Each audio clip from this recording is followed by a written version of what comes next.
Hello everyone, in this lesson we will learn how to control the digital tube with Arduino to dynamically display the numbers from 0 to 9. Let's learn the display principle of the digital tube. Let's get to know the digital tube first.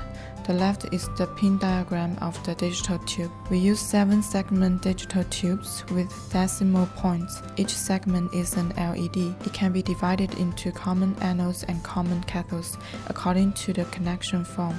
7-segment display modules used to display decimal numbers from 0 to 9 plus decimal points. We use common cathode digital tubes in this experiment, which connect all LED cathodes together.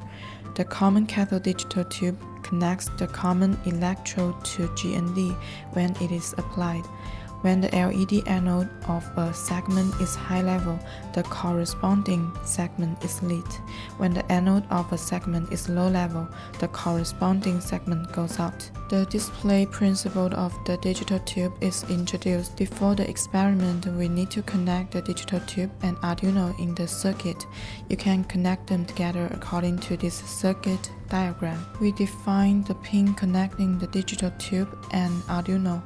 We define the functions that display numbers from 0 to 9. We set a level of each segment of the digital tube through the digital and function and assign it to each pin.